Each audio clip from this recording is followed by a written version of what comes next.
Hello बच्चों, let's read the question. The question says, which statement is correct for muscle contraction? Option A, length of H zone become decrease. Option B, length of A band remains constant. Option C, length of I band become increase. And option D, length of 2Z line become increase. So the key concept that will be used here is contraction of muscles.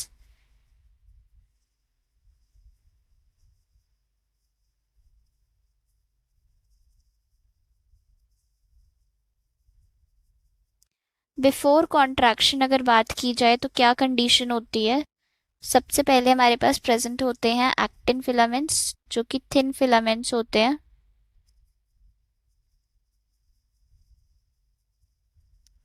ये हमारे represent कर रहे हैं actin filaments को, जो कि thin filaments होते हैं। फिर इसके बाद हमारे पास प्रेजेंट होते हैं मायोसिन फिलामेंट्स जो कि थोड़े थिक फिलामेंट्स होते हैं।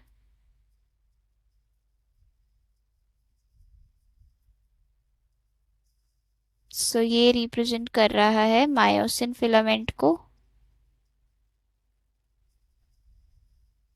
जो कि थिक फिलामेंट्स होते हैं।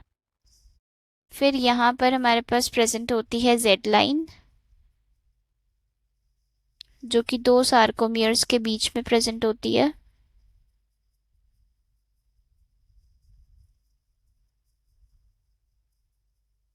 ये पूरा हमारा सार्कोमियर है यहाँ से यहाँ तक।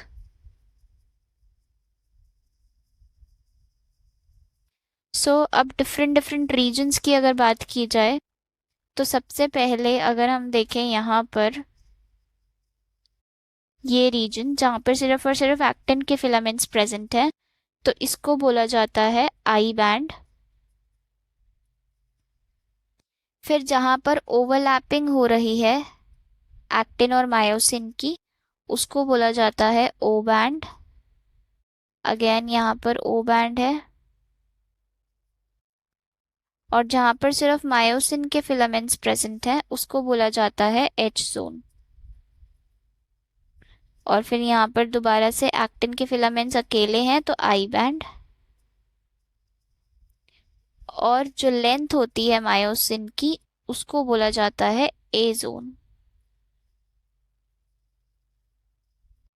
तो ये हमारे डिफरेंट डिफरेंट रीजन्स होते हैं, ए जोन या फिर ए बैंड कह सकते हैं।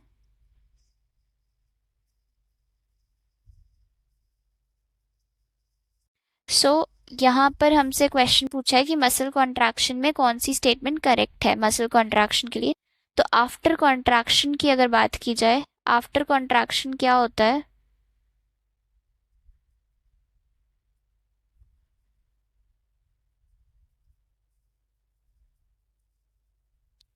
ये जेड लाइन है।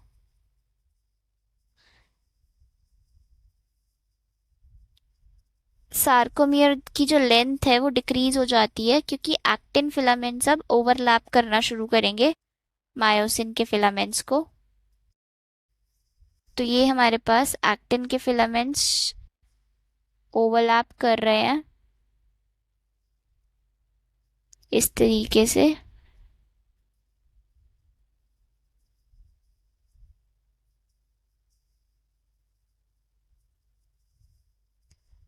और ये है हमारे पास मायोसिन के फिलामेंट्स।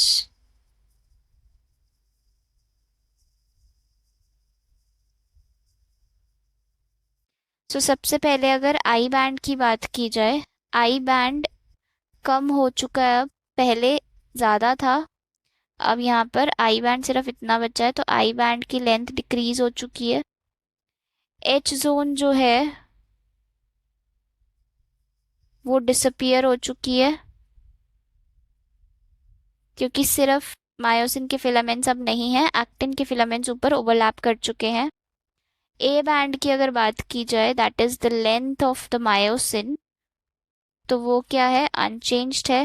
लेंथ तो बड़ी छोटी हुई नहीं है, अनचेंज्ड।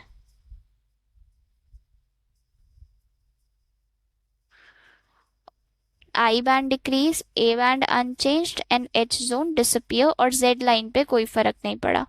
तो यहाँ पर कौन सी स्टेटमेंट करेक्ट है? पहली स्टेटमेंट कह रहा है length of H zone become decrease. Decrease नहीं, एच जोन डिसअपियर ही हो जाती है क्योंकि एक्टिन के फिलामेंट्स ओवरलैप कर लेते हैं मायोसिन के फिलामेंट्स को। सेकेंड स्टेटमेंट कह रहा है length of A band remains constant. Correct है क्योंकि जो ए बैंड है वो लेंथ है किसकी? मायोसिन की, और लेंथ चेंज नहीं हुई है, तो जो ए बैंड है वो हमारा अनचेंज्ड है। थर्ड स्टेटमेंट कह रहा है length of I band become increase. I band increase नहीं हुआ है, डिक्रीज हुआ है, सिंस जो एक्टिन के फिलामेंट्स है वो ओवरलैप करना शुरू कर रहे हैं मायोसिन के फिलामेंट्स को, और सार्कोमियर की लेंथ भी डिक्रीज हो रही है, तो जो आई बैंड है वो डिक्रीज हो रहा है। और लास्ट स्टेटमेंट कह रहा है कि length of to Z line become increase. Z line पर कोई फर्क नहीं पड़ता, एक्सेप्ट जो सार्कोमियर है उसकी लेंथ डिक्रीज हो जाती है, लेकिन जो जेड लाइन की भी लेंथ है वो चेंज नहीं होती है। तो हमारा करेक्ट ऑप्शन हो जाएगा option B. Hope you understood the solution. Thank you.